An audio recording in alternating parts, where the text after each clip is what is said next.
uterino tiene un origen embrionario, según la biología del desarrollo, del mesodermo intermedio. Se forma una estructura que se llama el mesonefros. El mesonefros tiene una estructura hacia la parte superior que se denomina la cresta gonadal, donde se van a originar tanto el ovario como el testículo. Lógicamente esto influenciado por la información genética en el momento de la fecundación. Ustedes saben, si se une XX es una mujer, si se une XY es un hombre. Inicialmente se forman dos conductos, el conducto mesonéfrico y el conducto paramesonéfrico. Esos de los dos conductos, bien sea hombre o mujer, debe prevalecer uno solo. En el caso de las mujeres prevalece el conducto paramesonéfrico, en el caso de nosotros los hombres prevalece el conducto mesonéfrico. Entonces, este conducto mesonéfrico en los epónimos ya no están en desuso, se conocían como el mulleriano, sí señor, pero entonces ya utilizarlo como mesonéfrico y paramesonéfrico. Entonces, el paramesonéfrico era el mismo de...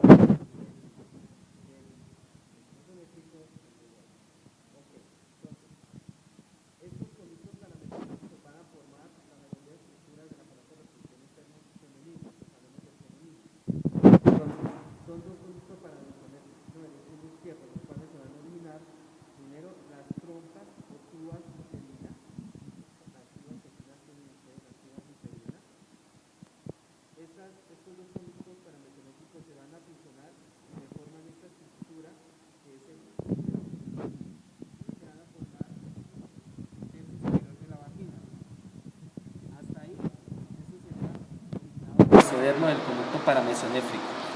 Los dos tercios inferiores de la vagina y lo que son genitales externos se forman de la membrana urogenital, que es un componente ectodérmico y endodérmico. Entonces, si miramos acá, revisamos, vemos las glándulas, los ovarios, que son glándulas que producen hormonas, pero también producen los ovocitos, que cada mes se maduran varios folículos, pero solo uno madura totalmente y termina la meiosis 2. ¿Cierto? Una vez se hace la fecundación, entonces él llega en meiosis 1 y la meiosis 2 se completa únicamente cuando se produce la fecundación. De lo contrario, se muere el óvulo y se expulsa junto con la menstruación. Entonces, esta glándula se origina de la cresta gonadal, del mesonefros. Bueno, entonces el ovario les está localizado en la pelvis verdadera, a nivel del músculo piramidal, a nivel de la articulación sacroiliaca. Está en una fosa que se llama la fosa ovárica. Son estructuras que tienen un epitelio cúbico simple, que no están cubiertos de peritoneo, es el único órgano que está intraperitoneal, porque si tuviéramos peritoneo, cada mes se rompería ese peritoneo, se produciría una peritonitis en la mujer. Entonces la naturaleza es sabia y hace que no tenga peritoneo visceral rodeando. Entonces, aparte de producir los ovocitos, también produce hormonas sexuales femeninas, los progestágenos, la progesterona y los estrógenos, ¿cierto? Bueno, entonces tenemos luego la trompa uterina es considerada el órgano de la fecundación. Tiene unas partes, como todo tubo, pues tiene una estructura hueca en el centro. Aquí vemos hacia el extremo las fimbrias y vemos un orificio que nos comunica directamente con el tubo, que es el ostium abdominale, orificio abdominal, y estas estructuras fibrilares, las fimbrias, son las que se acercan cuando se rompe el folículo para recoger, por decirlo así, el ovocito y llevarlo a través de la tuba. Entonces la tuba tiene unas porciones, la primera porción es el infundíbulo, luego sigue la ámpula o ampolla uterina, luego sigue el istmo, y como se unieron los dos conductos paramesonéfricos forman una porción intrauterina o intramural, son 4 porciones. ¿Dónde se realiza la fecundación? Pues en la ampolla, ¿cierto? Hacia el lado del cuerpo de la tuba. Más o menos mide 10 a 12 centímetros, es una estructura pues tubular, ahí se produce, ya habíamos dicho, la fecundación, ahí se une, es decir, espermatozoide con el óvulo. Luego se produce lo que conoce como mórula, que se hace una división rotacional y migra al 4.5 días, migra esa mórula, se convierte en un blastocito para irse a implantar en el endometrio, en la capa íntima del útero, donde empieza la gestación, empieza a crecer, a formarse ese embrión junto con la placenta en este órgano que se llama el útero. Las tubas están irrigadas por 3 arterias, una arteria que se llama la tubárica lateral, rama de la ovárica, una tubárica medial que es rama de la uterina y una media que es inconstante que puede ser rama de la uterina cuando existe, ¿sí? No tiene, son por cercanía. El ovario, si nos vemos, pues tiene una arteria que lo irriga, que es la arteria ovárica, que va a través del ligamento iliovárico, una vena ovárica que drena a la izquierda en la vena renal, a la derecha en la vena cava inferior respectivamente. Las dos arterias ováricas son arterias que se originan directamente de la aorta abdominal por debajo de la arteria renal, pero también recibe una rama de la arteria uterina, la arteria ovárica de la arteria uterina. Tenemos el útero es una estructura cónica de base superior, vértice inferior, tiene un fondo, tiene un cuerpo, tiene la porción más delgada que es el istmo uterino, no confundirlo con el istmo de la tuba, y tenemos el cuello uterino. El cuello uterino, ustedes observan acá, es una estructura, la porción final del útero, tiene una porción intravaginal, esto es lo que vemos en una especuloscopia, ¿sí? Pero en el cuello se inserta también la vagina, quiere decir que la vagina tiene una porción intervaginal y una porción supravaginal. Lo que vemos acá es la porción intravaginal del cuello uterino. Tiene un orificio cervical externo que antes le llamaban orificio de Tenca, tiene un conducto y allá adentro, en la parte interna, tendría un orificio cervical interno. ¿Qué características tiene el útero? El útero tiene una cara anterior, una cara posterior, tiene unos ligamentos propios del útero, que son el ligamento redondo, que es un ligamento anterior, mírenlo acá, ligamento redondo, que se inserta en los labios mayores y en la vulva, va a través del conducto inguinal.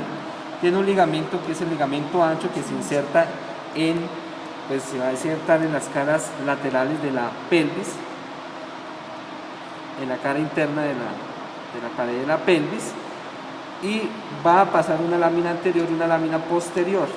Está hecho de peritoneo visceral, es el ligamento ancho, son los alerones del útero. Y un ligamento posterior que se une hacia el sacro, ¿sí? Que es el ligamento uterosacro. Entonces, aquí esto es posterior, aquí tenemos el recto, aquí miren el ligamento uterosacro rodando para terminar en el hueso sacro. Son los ligamentos principales. Sin embargo, existen otros ligamentos que estarían dentro de la pelvis, que son los ligamentos cardinales, que están rodeando al cuello del útero, y que entonces estarían el pubo vesical, el pubo uterino, que son ligamentos que forman esos ligamentos cardinales, ¿sí? Que irían hacia la parte inferior y los cuales hay que disecar en el momento de una histerectomía. El útero tiene 3 capas, una capa que es el perimetrio, que está formado básicamente por peritoneo visceral, el mismo ligamento ancho. El miometrio, músculo liso que está bajo la influencia de la oxitocina y la prolactina. La oxitocina contrae el músculo, por eso en la clínica utilizamos pitocin, que es oxitocina sintética. Y encontramos el endodermo, el endometrio, que básicamente pues, es el que se descama cada mes durante la menstruación, cuando no hay fecundación. El endometrio es un tipo de epitelio que a nivel del cuerpo y del fondo es un epitelio cilíndrico, mientras que a nivel del cuello ya cambia, es un epitelio plano estratificado no queratinizado. Entonces lo que hace una citología vaginal, ¿sí? Que realmente no es de la vagina sino del útero, es tomar muestras de las células del cuello, ¿sí? Y mirar que estas células, ustedes ven aquí el cambio, es epitelio estratificado plano no queratinizado, pues que sean esas células y no sean otras. Cuando encontramos aquí cilíndricas, quiere decir que hubo cambio de epitelio, hablamos de una metaplasia, cambio de una célula madura por otra madura, ¿cierto? Entonces es un estadio inicial, puede llevar a un cáncer de cuello uterino. Los factores de riesgo, ustedes saben, el PPH, virus del papiloma humano, y lógicamente factores hereditarios, tiene que ver también con los hábitos que tenga la paciente, también alimenticios, consumo de cigarrillo, de alcohol, la vida sexual de la paciente, la vida sexual precoz, lógicamente la promiscuidad también influye en este tipo de cáncer. ¿Quién irriga el útero? Pues la arteria uterina, que es una rama del tronco anterior de la arteria ilíaca interna. Esa arteria llega siempre por encima y por delante del uréter. Eso es clave desde el punto de vista quirúrgico, saber que siempre la arteria pasa por encima y por delante del uréter. Es una arteria tortuosa que va a dar unas arterias hacia la pared que se llaman las arterias sericinas, que se encargan de irrigar toda la pared del útero. Y finalmente esta sericina dan las espirales, que son las que llevan la irrigación hacia el endometrio. Antes de dar la uterina, la uterina irse por el borde del útero, da una arteria que se llama la cervicovaginal, la cual salen ramas cervicales para el cuello y una rama que se llama la arteria vaginal corta para el tercio superior de la vagina. Esa es la irrigación. Entonces, así como la tuba es el órgano de la fecundación, el útero es el órgano de la gestación, ahí se gesta, ahí crece el feto, ahí se desarrolla. Devolviéndonos acá, el ovario está unido al útero a través de este ligamento que se llama el ligamento útero-ovárico, antes se conocía con el nombre de ligamento propio. Tenemos el ligamento iliovárico, que allí trae toda la irrigación del ovario, y tenemos otro ligamento que va a ir hacia la tuba, que se conoce con el nombre de ligamento tubo-ovario. Un ligamento accesorio sería el meso-ovario, que lleva la irrigación, aquí estarían las ramas de la arteria uterina, y en vertical se continúa con otro ligamento que es lleva la irrigación de la tuba, que se conoce con el nombre de mesosalpis, salpis trompa. No, el epóforo estaría incluido dentro del mesosalpis, son los remanentes del conducto mesonéfrico. ¿Verdad? Que inicialmente habían dos tubos, entonces quedan remanentes como el epóforo y el paraóforo, e inclusive a veces aparece a nivel de la tuba una estructura que se llama una estructura parecida a una vesícula, apéndice vesiculosa se llama. Son remanentes de lo que sería el conducto mesonéfrico, porque lógicamente aquí prevaleció fue el conducto paramesonéfrico. Los pacientes con síndrome de hermafroditismo pueden tener caracteres sexuales secundarios de ambos tipos. Cuando prevalece pueden tener vagina, pueden tener pene, ¿sí? Pueden tener de los dos aparatos reproductores. Luego tenemos la vagina. La vagina es considerado el órgano de la copulación femenina.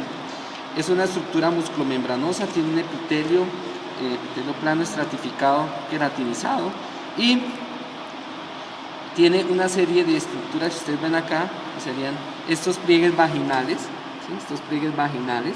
Si nosotros la cerramos la vagina, vamos a ver cómo rodea al cuello del útero. Entonces la vagina rodea el cuello del útero y forma estos fondos de saco que llaman fondos de saco cervicales, vaginales o fornis. Entonces, si nosotros miramos la ubicación del útero, tenemos un fondo de saco anterior, laterales y posterior. El posterior, por la inclinación del útero, es mucho más profundo. Tiene un eje que está formado entre el cuerpo y el cuello. El ángulo formado tiene la versión que es entre el cuello y la vagina. ¿Listo? Otra diferencia, ¿no? Esa es otra diferencia ahí el fornix. En la perra no hay fornix, no se forma fornix. Entonces, a través de la vagina podemos ver el cuello del útero, la porción intravaginal. La vagina, pues la longitud depende de la etnia, la paciente, de cada una de la información genética que tenga el paciente. Pero aquí es importante resaltar que la vagina hacia anterior está en relación con, igualmente el útero está en relación con la vejiga. Aquí vemos la uretra femenina, es una uretra más corta, de 4 o 5 centímetros, es independiente a la vagina.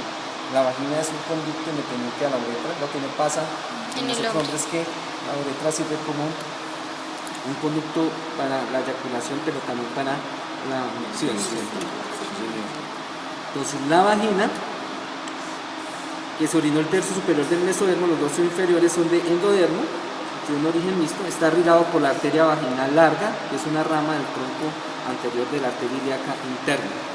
¿Sí? Entonces tiene irrigación, una dada por la uterina, que da la vaginal corta, y una directa del tronco anterior de la arteria ilíaca interna, que es la arteria vaginal larga. Y así tiene una muy buena irrigación. La vagina es el órgano de la copulación femenina. Y hacia anterior tiene un tubérculo donde aumentan las Estas estructuras vaginales, que se llaman los pliegues, forman un tubérculo anterior de la vagina, que algunos autores le describen